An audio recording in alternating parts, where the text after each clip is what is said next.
हम लोग बहुत सुंदर आख्यान पढ़ रहे ध्रुव महाराज का। अभी तक हम लोग सुनते आए हैं।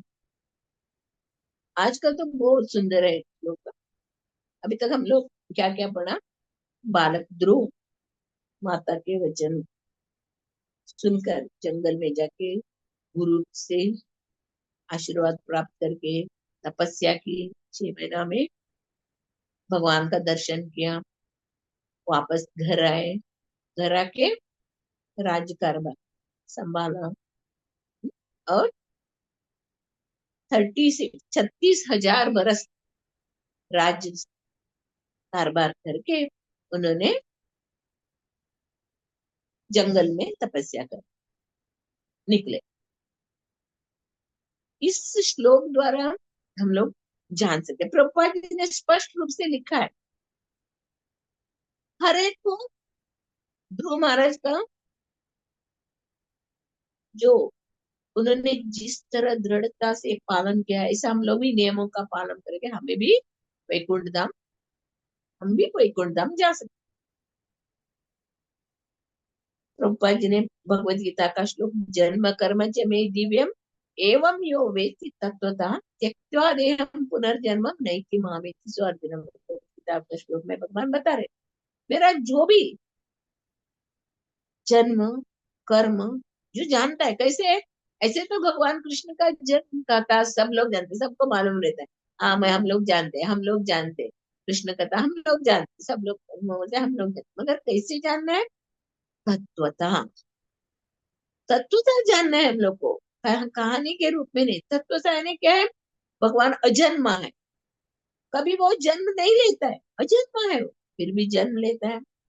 उनको कुछ कार्य करने का जरूरत ही नहीं, फिर भी कार्य करते हैं। और उनका सारी एक कार्य दिव्य है।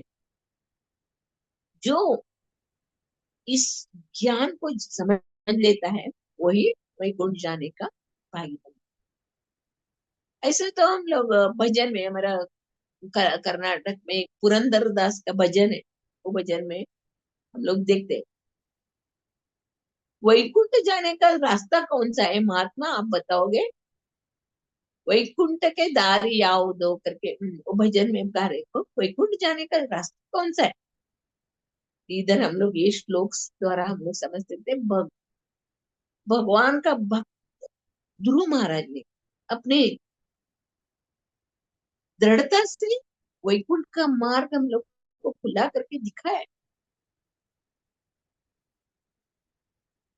हम लोग इसमें देख सकते हैं संबंध अभिधेय प्रयोजन। जब भी उसको माता के द्वारा आपका जो भी इच्छा पूरा करना है, जिससे पूछने का, भगवान से, भगवान का संबंध उनके माता के द्वारा मालूम पड़ा, संबंध ज्ञान मिला, भगवान ही आपका इच्छा पूरा करेंगे। तो जान के वो जंगल में चले गए, छोटा 5 बरस का। फिर उधर कौन मिले उनको, भगवान के साक्षात शिष्य नारद मुनि, आप तो अंतरंगा भक्त, भगवान के अंतरंगा भक्त नारद मुनि।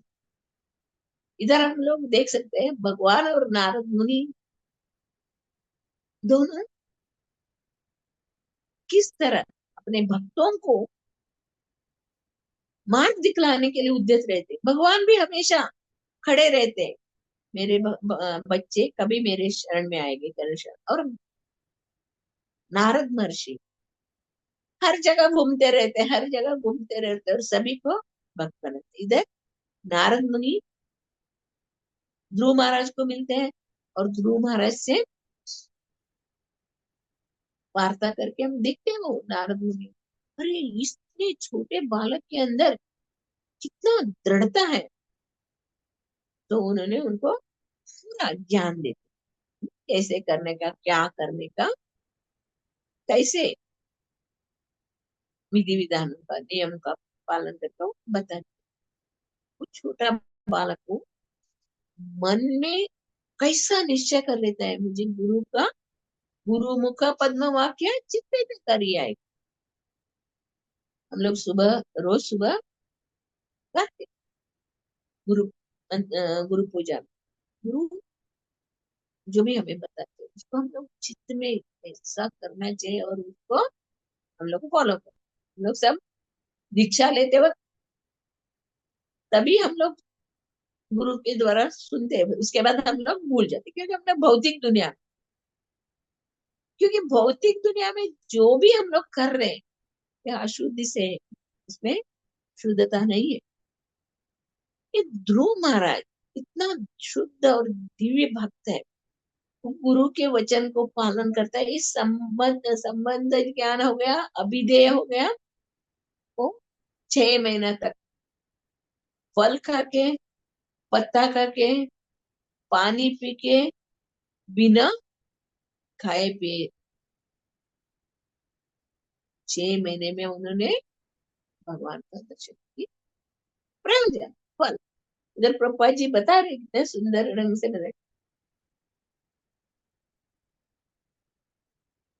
किस प्रकार प्रकट होता है कि किस प्रकार कर्म इधर बता रहे हैं। जो भी व्यक्ति भगवान किस प्रकार प्रकट होता है, किस प्रकार कर्म करता है, तुरंत ही वैकुंठ जाने का भाग्य बन जाता है। ध्रुव पर ये भगवत गीता का नियम लागू होता है। उन्होंने तपस्या द्वारा आजीवन भगवान को समझने का प्रयास किया। तपस्या, गुरु उनको मार्ग दिखाया, माता ने संबंध का ज्ञान बताया, और उनकी मेहनत, उन्होंने दृढ़ता से इतना मेहनत किया, प्रयास किया, और उसका फल भगवान। ऐसे ही हम लोग देखते हैं भगवान वैकुंठ लोक दूर नहीं है। वो भजन में हमने बोला ना, कन्नड़ का एक भजन में बोला, वंदे कुगड़ते वैकुंठ के वंदे, हे कृष्णा, हे गोविंद, हे गोपाल, एक ही आवाज, इतना ही दूर वैकुंठ है। जब भी द्रौपदी पुकारती है गोविंद, हे गोपाल, तुरंत भगवान आके साड़ी के रूप में आके रक्षा करते हैं। और गजेंद्र पुकारता है, हे गोविंद, हे गोपाल, तेरे रक्षा करो, तुरंत आके।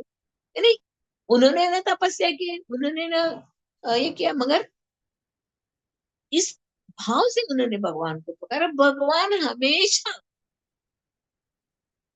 भक्तों की रक्षा करते हैं। ये जो उदाहरण है, एक बार नारद जी पूछते भगवान को, हे भगवान, आप कहाँ रहते हो? आपको ढूंढने का बहुत मुझे ये होता है, ढूंढना पड़ता है, बहुत ढूंढना पड़ता है। आपका एड्रेस क्या है, कहाँ रहते हो आप? योगियों के साथ तपस्या करते हैं ना, उनके पास रहते हो? हाँ, ज्ञानी के पास रहते हो? यज्ञ करने वालों के पास रहते हो? लक्ष्मी के पास रहते हो? कहाँ रहते हो? मैं कहाँ ढूंढो आपको? आप कहाँ भी नहीं मिलते हैं, कहाँ रहते? तभी भगवान बता रहे, मैं कहाँ रहता हूँ, यत्र गायन्ति मद भक्त। मेरे भक्त जहाँ संकीर्तन यज्ञ करते हैं, कीर्तन करते हैं, मैं उधर रहता। चैतन्य महाप्रभु ने हम लोग को यही मार्ग दिखाया। संकीर्तन यज्ञ, संकीर्तन प्राय यजन्ति सुमेध। जो बुद्धिमान है वो समझ लेता है भगवान का भक्ति संकीर्तन करने से हम लोग को प्राप्त होता है। अभी हम लोग ध्रुव महाराज जैसे तपस्या करने में हमारे अंदर शक्ति नहीं है, उतना हम लोग को बैठने का करने का भी वो भी क्षमता नहीं है। इसके लिए चैतन्य महाप्रभु ने हम लोग को और इतना कृपा की, इतनी कृपा की, आपको कुछ करने का जरूरत नहीं है। मैंने सब शक्ति नाम में डाल दिया। नाम नामकारी बहुता निज सर्व शक्ति, तत्रार्पिता नियमिता स्मरणे न कला। मैंने पूरा शक्ति डाल दिया है नाम में। इसके लिए कुछ नियम नहीं, आप कभी भी करो, मगर नाम। तत्रार्पिता नियमिता स्मरणे न काला, एतादृशी तव कृपा भगवन् ममापि दुर्दैव मी दृश्यमय जनिनार। मगर हम लोग इतना दुर्दैवी है, हम लोग को भगवान का नाम लेने में रुचि नहीं। ये हमारी दशा है। इधर स्पष्ट रूप से ध्रुव महाराज का कथा चैतन्य महाप्रभु बार बार गुरु महाराज की कथा सुनते थे, प्रहलाद महाराज की सता कथा सुनते थे। और जगत गुरु श्री प्रभुपाद भी हम लोग को ऐसे मार्ग दिखाए, चार नियमों का पालन करना, जप करना, भागवतम भगवत गीता पढ़ना, ये मार्ग हम लोग को वैकुंठ जाने का मार्ग उन्होंने दिखाया। और चलने का काम हमारा है। ये भौतिक दुनिया में आध्यात्मिक और भौतिक कार्य हम लोग देखते हैं। आध्यात्मिक कार्य भौतिक कार्य का उल्टा है। जब भी हम लोग बोलते ना, बहुनाम जन्मनाम अंते, बहुनाम जन्मनाम अंते ज्ञानवान माम प्रपद्यते, जो ज्ञानी है उसको भगवान की कृपा से मान बढ़ो। वासुदेव सर्वमिति समात्मा दुर्लभ, बहुत दुर्लभ है। भगवान का शरण करना, भगवान का लीला कथा को जानने का इच्छा करना बहुत कठिन इस कलयुग में। हम लोग कैसे रह रहे हैं? एक कलयुग रूपी सागर है, बहुत सागर में रह रहे हैं। इसमें बड़ा बड़ा मगरमच्छ सब हमारा पाव पकड़ा है। इनको, इन सबको छुड़ा के हम लोग को निकलना है। थोड़ा कष्ट होता है, मगर हम लोग दृढ़ता से, जब भी हम लोग दृढ़ निश्चय करें, आदो श्रद्धा, श्रद्धा विश्वास होना चाहिए। हम लोग अवश्य रक्षिबे कृष्णा, भगवान रक्षा। भगवान के घर में देर है मगर अंधेर नहीं। हम लोग क्या करते हैं, थोड़ा सा जप करते हैं और हाँ हमारे मन की इच्छा पूरा नहीं, वह नहीं, भगवान ज्ञान कुछ नहीं, मैं कितना भजन करता हूँ, कितना हमारा कुछ काम पूरा नहीं होता। अरे निष्ठा से अपने आप को समर्पित करके जब भी हम लोग भगवान का भक्ति करेंगे तो हमारा इच्छा पूरा होगा। भगवान देखते रहते हैं ये कितने हद तक कर रहे हैं। 10% कर रहे हैं, हाँ 10% ही उनको देंगे। 50% भक्ति कर रहे हैं, 50%, और 100% तो उनके पास ही बैठे रहते हैं भगवान। हाँ, ये बताया ना भगवान, स्वल्पमप्यस्य धर्मस्य त्रायते महतो भयात्। अब तो भयंकर भयान संकटों से मैं बचा था। और इतने सुंदर ढंग से भगवान ने भगवत गीता में बताया, मगर हम लोग मूर्ख लोग जान नहीं पाते। इसको भी सुकृति चाहिए। रूप गोस्वामी पद भक्ति रसामृत हिंदी में बताया, पिछले जन्म में वो पुण्य कर्म किया हुआ है, उसको ही इस जन्म में भगवान का नाम लेने का सौभाग्य मिलता है। ये आसान नहीं। नहीं तो शुद्ध भक्तों की कृपा से इधर हम लोग देखते, ध्रुव महाराज को शुद्ध भक्त की संसर्ग मिली, तो नारद मुनि का संसर्ग मिला, तो तुरंत 6 महीने में उन्होंने भगवान का दर्शन किया। प्रभुपाद जी अपने गुरु के वचन को पूरा करने के लिए गुरु महाराज ने उनको बोला था पाश्चात्य देश में जाके प्रचार। हम लोग प्रभुपाद जी का जीवन पढ़ते हैं तो इतना हृदय में बहुत ये हो जाता है हम लोग को। अरे कितना तकलीफ उठाया है प्रभुपाद जी ने, कितना तकलीफ हम लोगों को, हम जैसे पापी तापी को उद्धार करने के लिए प्रभुपाद जी ने कितना कष्ट उठाया और पाश्चात्य देश में जाके हरि नाम का प्रचार किया। और आज विश्व भर में हरि नाम का प्रचार हो रहा है, हम लोग देख रहे, सुन रहे। इतना शुद्ध भक्त, आज हम लोग को वही शुद्ध भक्तों की कृपा हमें मिल रहा है। हम लोगों को कैसे इस कृपा को हम लोग को आगे बढ़ाना, भगवान के जो जन्म कर्म हम लोग जानते हैं। भगवान जन्म होने पर जब भगवान का हमारा जैसे शरीर नहीं है। भगवान का इसमें ब्रह्म संहिता में बताया, अंगानि यस्य सकलेन्द्रिय वृत्तिमन्ति पश्यन्ति पांति कलयन्ति चिरं जगन्ति। भगवान का सब शरीर सब काम कर रहे हैं। और इसमें भी बताया ना, भगवान आंखों से गर्भधान करते हैं, आंखों से दौड़ते हैं, और भगवान का सब अंग सब कार्य करते हैं ना। उनका शरीर दिव्य है, उनका कार्य भी दिव्य है। हम लोग समझ नहीं पाएंगे इसको, हम लोग को इतना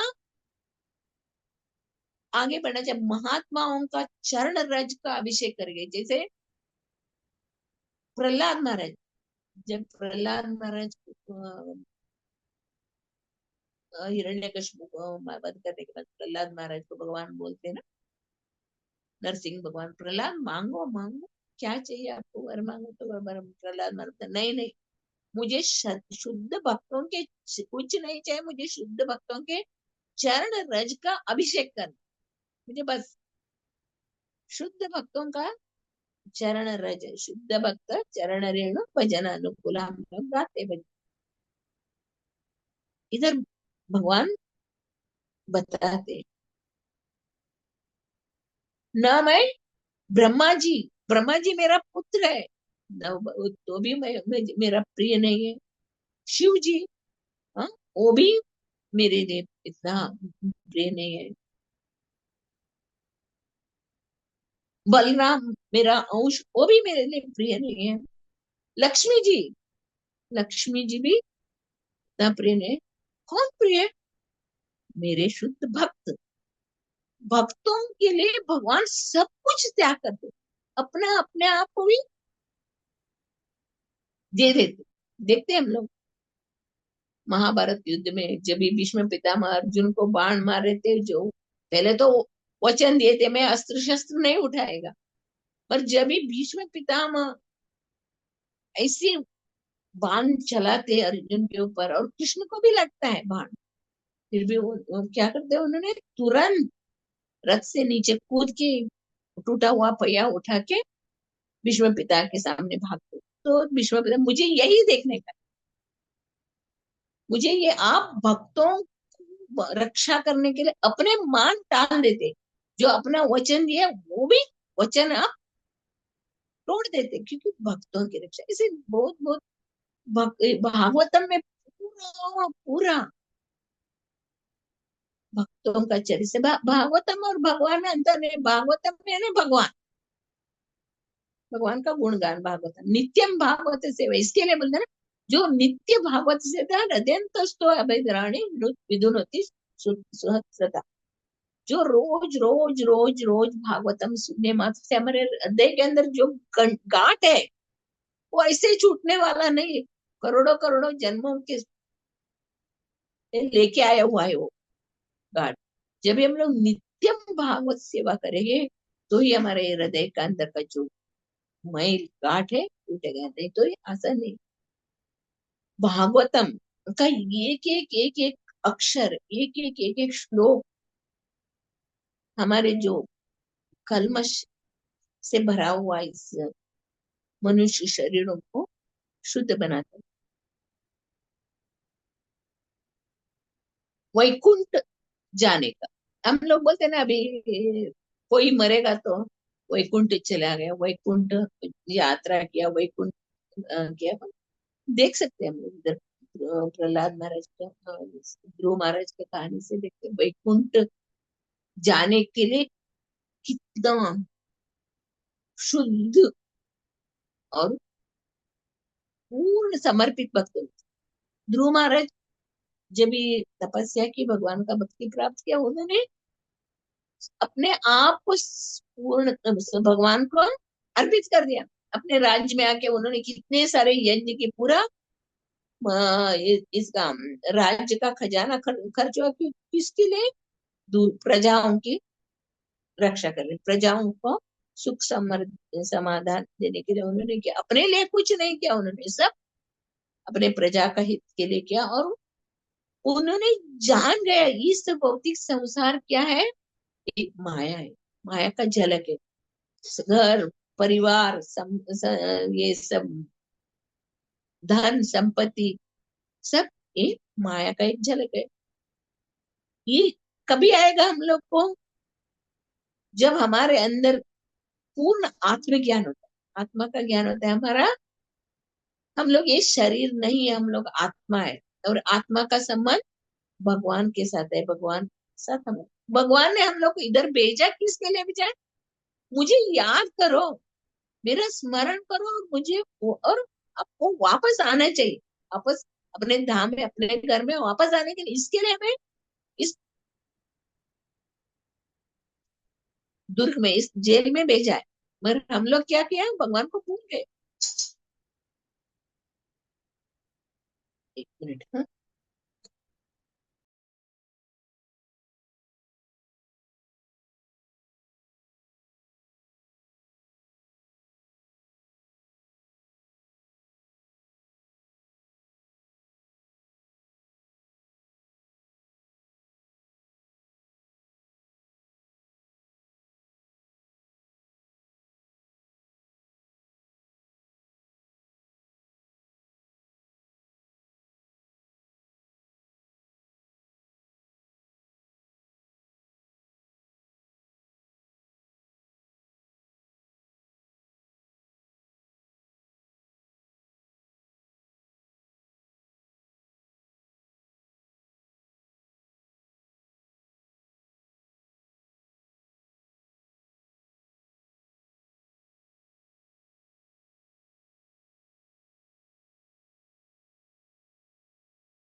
सॉरी, हाँ, हरे कृष्ण, सॉरी, हरि बोल, सॉरी। भगवान ने हम लोग को इस दुर्ग में इसके लिए भेजा है। आप याद करो, मुझे याद करके भगवान का धाम में वापस आने के लिए हम लोग को भेजा है। मगर हम लोग इधर आके भगवान को भूल गए। अभी पिछले श्लोक में हम लोग देखा है ना, महात्मा, महात्मा लोगों की शरण में जाने से, महात्मा कैसे रहते हैं, नारियल का उदाहरण देके पिछले श्लोक में हम लोग सुना है। नारियल कैसा रहता है पहले, फिर उसमें सूखने के बाद उसका अंदर का कैसा अलग अलग होता है, ये हम लोगों ने जान लिया। दैवी प्रकृति में आश्रित है। जो महात्मा लोग रहते हैं वो हमेशा दैवी प्रकृति, दैवी प्रकृति यानी भगवान के शरण में रहते हैं। उनको अपना शरीर का, अपना कुछ ज्ञान नहीं रहता है, अपना सब कुछ भगवान को समर्पित करते हैं। इधर हम लोग 19 श्लोक में एक पढ़े थे हम लोग, 12 श्लोक संख्या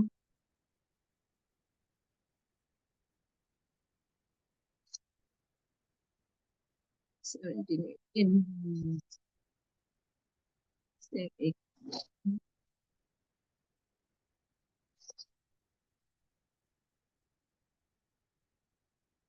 19 श्लोक में हम लोग पढ़े थे। हे ध्रुव, श्री भगवान नित्य है, किंतु काल रूप में सबों को मारने वाले हैं। उनकी आदि नहीं है, यद्यपि हर हस्त में हर वस्तु के आदि करता है। वे अव्यय है, यद्यपि काल क्रम में हर वस्तु चुक जाती है। जीवात्मा की उत्पत्ति पिता के माध्यम से होती है और मृत्यु द्वारा उसका विनाश होता है, किंतु वे जन्म तथा मृत्यु से सदा मुक्त होते हैं। इधर पिछले श्लोक पर हम लोग जान सकते कितना सुंदर रूप में भगवान हम लोग को समझा रहे हैं। और इधर ध्रुव महाराज ने इतना तपस्या करके उसका फल क्या मिला उनको? नंद सुनंद आ गए उनको लेने के लिए। उनका दिव्य विमान का भी हम लोग वर्णन सुना है। ऐसे सूर्य प्रकाश जैसा चमक रहा था, इतना सुंदर विमान। और उन विमान आके ध्रुव महाराज के सामने खड़ा हुआ। ध्रुव महाराज बद्रिकाश्रम में पूरा शुद्ध होके उस ध्यान में, समाधि में थे। तभी उनके सामने वैकुंठ लोक से विमान है, और विमान के अंदर दो नंद और सुनंद भगवान के पार्षद थे। वो बता रहे भाई, हम लोग कौन है? पूरा ब्रह्मांड की सृष्टि के जो मालिक का, उनका दास है। उन्होंने हम लोग को नियुक्त किया आपको वैकुंठ धाम लेके आने के लिए। इसके लिए आप कृपा करके पधारिए हमारे साथ। विमान में बैठिए करके वो लोग प्रार्थना कर रहे। यानी ध्रुव महाराज की कार्य, भगवत प्राप्ति का जो दृढ़ निश्चय उन्होंने किस तरह प्राप्त की, ये हम लोग ये कहता ही है। ध्रुव महाराज की जो आख्यान जो है इतना सुंदर है, इतना सुंदर है, इतना सुंदर है ने उसका कितना भी वर्णन करे तो बहुत कम है। हम लोग थोड़ी से भक्ति कर रहे हैं अभी अभी, वो भी प्रभुपाद जी के कृपा से, गुरु महाराज की कृपा से, कृष्णमाई माता जी की कृपा से ये एक स्टेप चल रहे। मगर हम लोग सोचते हम लोगों को भी विमान आएगा लेने के लिए, विमान आएगा, ये गलत है।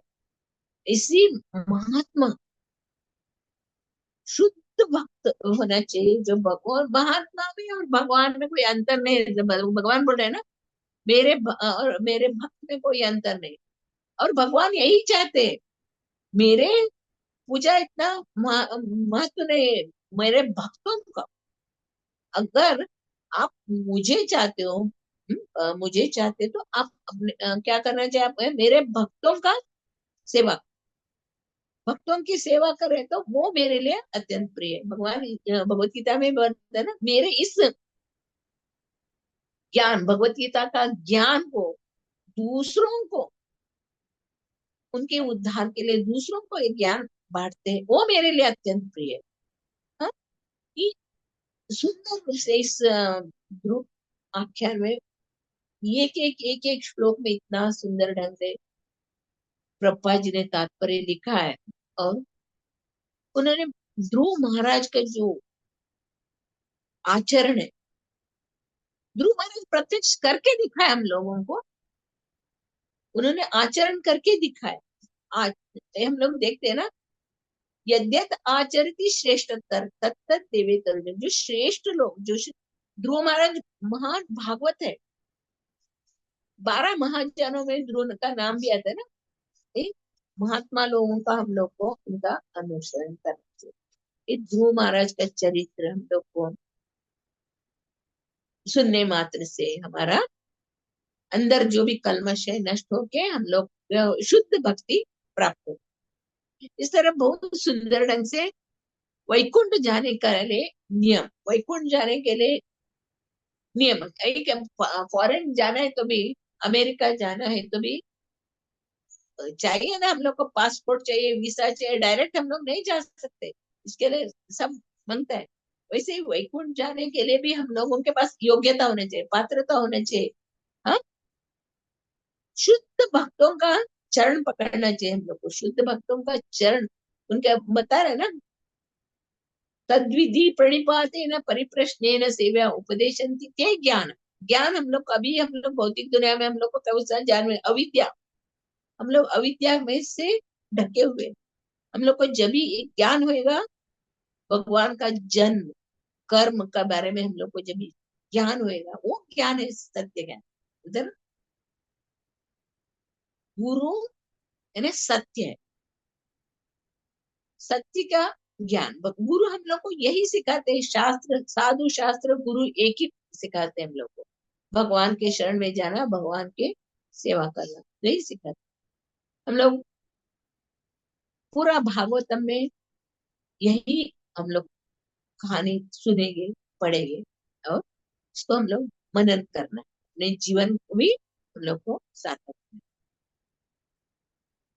प्रभुपाद जी हम लोग को इतना सुंदर ढंग से इसका तात्पर्य, चैतन्य महाप्रभु, उनकी लीला में हम लोग देखते हैं, उनके जो श्रीनिवास आंगन में उनके अद्वैताचार्य के घर में, श्रीनिवास के घर में जब ये वो कीर्तन करते थे, तभी सब लोग वो कीर्तन सुनने के लिए आते थे, बहुत सारे लोग आते थे, पर किसी को अंदर प्रवेश नहीं था। एक बार एक योगी आया था, वो बोल रहा है मैं पूरा दूध पी के ही मेरा जीवन बिताया हूँ, सिर्फ दूध पी के, मैं शुद्ध भक्त हूँ, मैं शुद्ध योगी हूँ। तो चैतन्य महाप्रभु बोलते नहीं, इधर किसी को प्रवेश नहीं है। भगवत गीता में भी भगवान बता रहे ना, ये यज्ञ करने से, दान करने से सबसे श्रेष्ठ क्या है, भक्ति। भक्ति मार्ग सर्वश्रेष्ठ मार्ग है। भक्ति करने से ही हम लोग सब कुछ पा सकते हैं। प्रभुपाद जी तो बताते हैं, जो भी हमारे शरण में आए हैं, जो भी भगवान का नाम लेता है, चार नियमों का पालन करता है और भगवान का सेवा करते हैं, उनको मैं खुद आके लेके जाता। प्रभुपाद जी ने आश्वासन दिए, भगवान बता रहे हैं मैं आता हूँ, मैं आके लेके और ये साक्षात हम लोग देख भी रहे हैं। ध्रुव महाराज बैठ के ध्यान में बैठे और उनके सामने विमान आके उनके उसके अंदर से नंद सुनंदा के उसको बोले, पूरा ब्रह्मांड की सृष्टिकर्ता भगवान ने हमें वो ऐसे क्या धारण करने वाला, शारंग धनुष, भगवान का धनुष का नाम शारंग धनुष, शारंग पाणी। वो वैसे भगवान ने हम लोग को आपको लेके आने के लिए भेजा है ना। कितना ध्रुव महाराज की कितना महत्ता है, वो हम लोग जान सकते हैं। बहुत सुंदर ढंग से इसमें प्रभुपाद जी ने बोला, हर एक श्लोक में, हर एक श्लोक में अलग अलग अलग अलग अलग चरित्र द्वारा हम लोग को सीख मिलता है। ये हम लोग को ज्ञान मिल रहा है, हम लोग को किस तरह भगवान का सेवा करना। हम लोग थोड़ा सेवा करते हैं और बोलते हैं हे भगवान हमें देखते नहीं, भगवान हम लोग को रक्षा करते हैं। हमेशा भगवान देखते रहते, अष्ट दिक्पालक है। हाँ, सभी सभी सभी जगह से देखते रहते हैं। एक लास्ट मैं एक बता रही हूँ, एक बार माधवाचार्य का एक शिष्य रहता है, कनकदास करके। और बाकी सब उनका माधवाचार्य का ब्राह्मण शिष्य लोग रहते हैं ना, वो लोग बहुत पंडित रहते, सब वेद पाठ पढ़े हुए रहते हैं। पर माधवाचार्य एक कनकदास, कनकदास है ना, गाय चराने वाला। हमेशा माधवाचार्य कनकदास को बहुत प्यार करते, प्रेम करते हो। तो ये बाकी शिष्य, अरे हम लोग इतना पंडित है, वो कुछ पढ़ा लिखा नहीं, वो हमारे गुरु महाराज उसको ज्यादा महत्व देते, उसको ज्यादा प्यार करते। तो गुरु महाराज को मालूम पड़ता है ये लोगों का मन में ऐसा संदेह। तो उन्होंने क्या करता है, एक एक केला देके बोलते हैं किधर ऐसे जगह में जाके खाना चाहिए जो कोई नहीं दे। फिर ये ब्राह्मण लोग सब लोग दूसरे दिन गुरु महाराज के पास सब लोग आते हैं और पूछते हैं। पूछने के बाद वो लोग बोलते हैं, मैं दरवाजा बंद करके खाया, पॉट के नीचे छुप के खाया, चादर ओढ़ के खाया, ऐसा सब लोग खाया करके खा के आए बोलते हैं। फिर कनकदास को पूछते हैं, वो कनकदास केला निकाल के दिखाता है, बोलता है आप क्यों नहीं खाए, कैसे खाऊं, सब जगह भगवान ही भगवान है, भगवान देख रहे हैं, कैसे खाऊं। तो उन लोग को शिष्यों को मालूम पड़ता है। फिर वो पूछते कौन वैकुंठ को जाएगा, कौन वैकुंठ को जा सकता है। सब एक एक शिष्य से बोलते, ओ शिष्य बोलते हो कनकदास को गुरु महाराज बोलते, कनक तुम बोलो कौन वैकुंठ को जाए। तो एक एक शिष्य मैं जाएगा, मैं जाएगा, मैं जाएगा, सब शिष्य लोग बोलते मैं वैकुंठ को जाए। वो कनकदास बोलता नहीं, नहीं, सब लोगों को नहीं बोलता। फिर वो पूछते कनकदास कौन वैकुंठ को जाएगा। तभी वो बोलता है मैं जाएगा तो जाए, हमारे अंदर मैं और मेरा जो अहंकार है वो नष्ट होएगा तो वही वैकुंठ को जा सकता है करके इतना सुंदर रूप से वो कनकदास को कहते हैं। और हम लोग ध्रुव महाराज का स्टोरी आख्यान द्वारा हम लोग समझ सकते हैं। ध्रुव महाराज ने अपना संपूर्ण राज्य पाठ सब ऐसे ही छोड़ दिया और बद्रीनाथ में जाके तपस्या की और अपने आप को शुद्ध करके समाधि में रखे ध्यान करने लगा। तो भगत वैकुंठ धाम से नंद नंद सनंद आके उनको बुलाते होने थे। और हम लोग संत तुकाराम का भी हम लोग खाने में देखते हैं। संत तुकाराम को भी लेके जाने का विमान है। इतने शुद्ध भक्तों का जीवन चरित्र इतना सुंदर रहता है, उसका हम लोग ऐसे तुच्छ बुद्धि से हम लोग वर्णन कर नहीं सकते हैं। इसके लिए हमारे अंदर दिव्य शक्ति होना चाहिए, दिव्य भाव होना चाहिए, तो ही हम लोग भगवान का गुणगान कर सकते हैं। श्रीमद् भागवतम की जय, श्री प्रपाद महाराज की जय। हरे कृष्ण।